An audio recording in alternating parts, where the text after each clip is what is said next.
मेरा आप सबको नमस्कार और जय हिंद। मैं सुभाष मधवाल आपका वेलकम करता हूं कैवेलरी डिफेंस एकेडमी में। जब 2011 की जनगणना हुई तो भारत की जनसंख्या हर 10 साल बाद जैसे बढ़ रही थी, इस दशक में भी बढ़ी। अगर मैं सिर्फ उत्तराखंड की बात करूं तो यहाँ पर भी जनसंख्या खूब बढ़ी, लेकिन हमारे 2 डिस्ट्रिक्ट ऐसे थे जिनमें जनसंख्या बढ़ी तो नहीं, लेकिन घट जरूर गई। एक पौड़ी और एक अल्मोड़ा। लेकिन पौड़ी वो डिस्ट्रिक्ट है जहाँ पर ज़्यादा पलायन की मार पड़ी है। पलायन का ही कारण है कि जो जनसंख्या इस कदर घटी हुई है। बहुत से गांव के गांव खाली हो गए, बहुत से लोग रोज़गार की तलाश में और मेडिकल सुविधाओं की तलाश में अपना गांव छोड़कर जा चुके हैं। और आज भी अगर आप उन गाँव में आएंगे तो आपको लगेगा कि उन लोगों ने ठीक ही किया कि वो ये गांव छोड़ के चले गए। आखिर यहाँ पर है क्या? लेकिन अगर मैं कहूँ तो वहाँ पर बहुत कुछ है। खैर, ये बहुत लंबी बातें हैं और ये होती रहेंगी। पलायन एक छोटा मुद्दा नहीं है, पलायन एक बहुत बड़ा मुद्दा है। ऐसे ही आज हम एक गांव की बात करेंगे जो कि पौड़ी गढ़वाल के कोट ब्लॉक में पड़ता है और गांव का नाम है जगसारी। आप गांव को देख सकते हैं।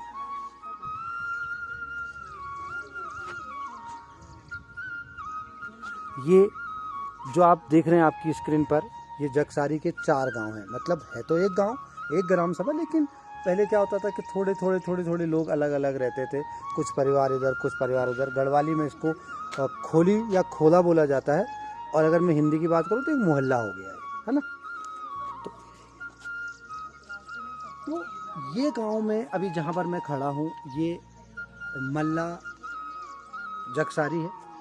और इस जगसारी में जैसे कि मुझे पता लगा है, आज से कुछ साल पहले कई परिवार हंस के खेल के रहा करते थे, लेकिन आज हम इस गांव में आए हैं। और मैं आपको बताना चाहता हूं कि इस समय गांव की स्थिति ये है कि गांव में सिर्फ एक महिला है। एक और महिला, दूसरी महिला उनके साथ दिल्ली से कुछ दिन के लिए आएंगी, लेकिन वो फिर वापस चली जाएंगी और फिर वो महिला गाँव में अकेली रहेंगी, अकेली महिला, और जिनकी उम्र 70 साल से ऊपर है। क्या कोई अंदाज़ा लगा सकता है उनके साथ कौन है? अब हर एक दोष देना चाहता है उनके बच्चों को, उनके परिवार को, कि वो क्यों छोड़ के चले गए। लेकिन ये जगह ऐसी है जिनका लगाव इन खेतों से, इन खलिहानों से है। वो कभी जाना ही नहीं चाहते यहाँ से। उनको दिल्ली के गलियों से, दिल्ली के पॉल्यूशन से, शहरों की भागदौड़ भरी ज़िंदगी से नफरत है। उनको यही खुली ज़िंदगी जीने की आदत है।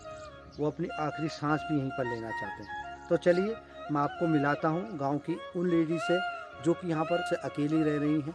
और हालांकि बीच में वो अपने पुत्रों के साथ भी जाती हैं, लेकिन फिर वो अपने गांव में आ जाती हैं और यहीं पर रहती हैं। तो मैं आपसे उनकी मुलाकात कराता हूँ और बात करते हैं कि आखिर क्या वजह है कि वो गाँव में बिल्कुल अकेले रहने को तैयार है, लेकिन वो कहीं जाने के लिए तैयार नहीं है। जैसा कि मैंने आपको बोला था कि मैं अभी आपकी मुलाकात उन आंटी जी से कराऊंगा जो कि यहाँ गांव में अकेली हैं। और जैसे कि आप अपनी स्क्रीन पे अभी देख रहे हैं, तो हम उनसे कुछ क्वेश्चंस करेंगे, गढ़वाली में पूछेंगे। और मैक्सिमम लोगों को जो वीडियो को देख रहे हैं वो गढ़वाली तो जानते हैं, अगर नहीं जानते तो उसका अनुवाद मैं करने वाला हूँ। तो सबसे पहले आप नाम बताओ। मेरा नाम हाँ, भगवंती देवी। अच्छा, तो आप कद लड़का छी? 2 लड़का। अच्छा, और क्या कर दियो? ये रिटायरमेंट हो गई, ये नौकरी कर। अच्छा, 2 का 2 फौज में छी, मतलब आंटी जी का 2 लड़का छी, 2 का 2 फौज में छी। एक रिटायर होगी और एक अभी सर्विस करना छी। जो सर्विस करना छी वो अभी 5 महीने पोस्टिंग छे आर्मी एजुकेशन में छी। हाँ। और अभी आप तो अकेला रहना चाहते हो, आप तो कोई दिक्कत परेशानी? अपन खुशी से खुशी से रहना चाहिए। अपन खुशी से मतलब कि लगी यखी ऊता अपर बच्चों से, बुआरी से कोई आपत्ति नहीं चाहिए, सिर्फ इला रहना चाहिए कि ऊता यक से बहुत प्यार से। और ओबियसली हर एक था खुशी से सामने ना। हाँ, हर एक था बड़ो प्यार होगा पर यूं दी धरती से मनु के जाना। हाँ, सर्दियों मूल फिर अपना बच्चों उधर जाना। अच्छा, अगर ये बीच आप तो कोई परेशानी आली, जन कोई तबियत हो गई तो तब आप क्या करोगे? तब आप फोन करना। अच्छा, और गांव में कोई दूर जन कोई चीज जरूरत पड़ गया तो आप कहीं था बुलाने? गाँव में भी कोई पास तब दिल्ली न ना। हाँ, बेट जो है ना तब यूं करें तब।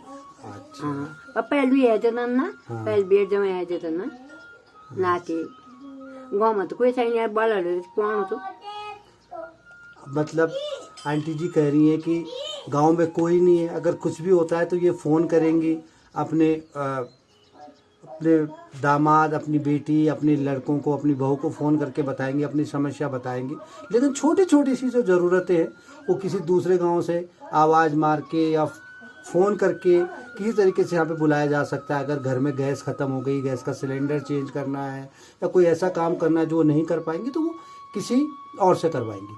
तो ये सिर्फ माझी की ही समस्या नहीं है, ये उत्तर पौड़ी गढ़वाल के ये समस्या है कि लोग गांव में है ही नहीं।